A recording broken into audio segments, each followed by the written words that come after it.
In 1994's Stargate, a Nexus 6 android from the Tyrell Corporation takes the company pyramid headquarters to a distant world to be worshipped as a god, and fix that whole 6-year life expectancy thing. Von Job Vlog. Stargate is a very weird movie. This is a hit that people don't remember.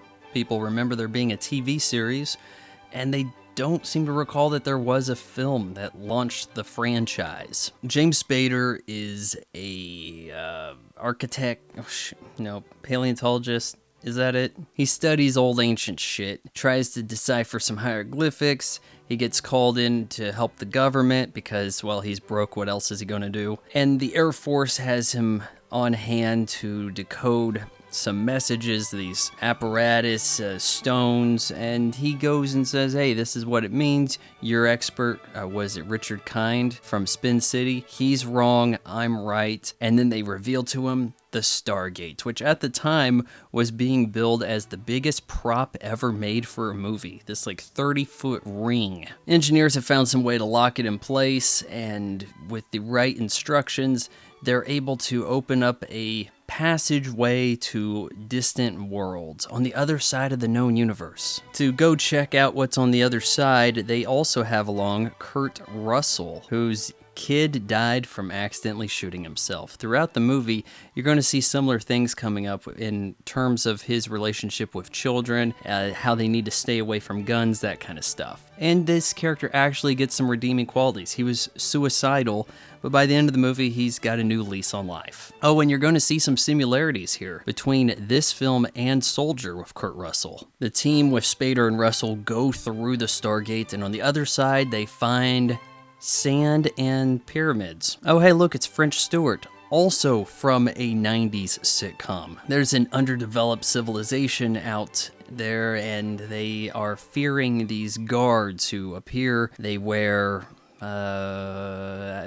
what do you call the headdresses, I guess, with dog faces, something like that. And they have spears that have plasma beams and something of a lesser version of our fighter jets. The sun god Ra has taken over the body of some small boy who you may recognize from the Crying Game. Anyways, he's out there doing some evil stuff. I don't really know what he needs them for, but there's a conflict and these people are oppressed.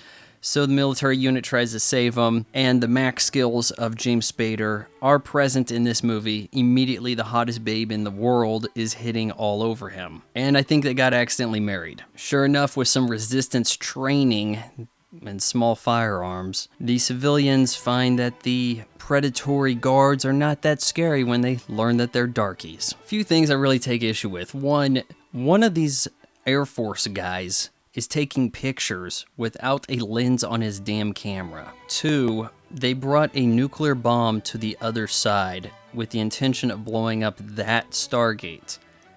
Thus, I don't understand the logic here.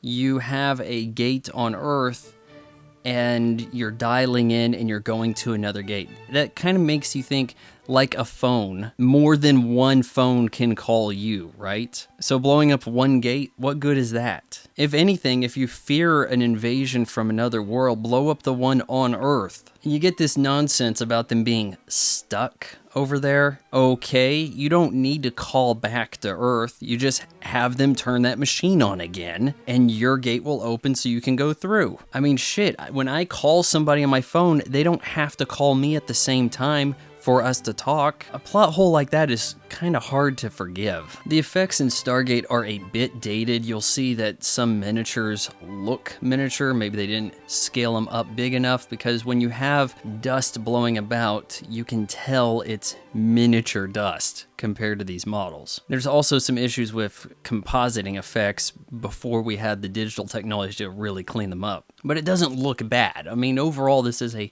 good looking movie, and you can see why somebody like director Roland Emmerich is able to get Independence Day shortly thereafter. And hell, there's even some similarities. Aliens look alike. There's also a big-ass spaceship, and one of the devices on it is a large opening beam similar to that giant blasting shit that took out the White House. Oh, by the way, one of the few Roland Emmerich movies in which he does not destroy the White House. It's certainly worth noting that the music in Stargate helps out a lot. This has a memorable score that they would then end up using the theme for the opening of the TV show, which I hardly saw. I think I watched the very last episode, and that's about it. Richard Dean Anderson will always be MacGyver. Yeah, this movie, it's not really for anybody but sci-fi junkies, and even then, is there much in the way of sci-fi here? Because it's mostly the fi. I give Stargate 2.5 out of 4 stars. Like, comment, share, follow, subscribe. Vaughan Jog Vlog is made possible by your support on Patreon. Patreon.com/Vaughan Fry. Because Google.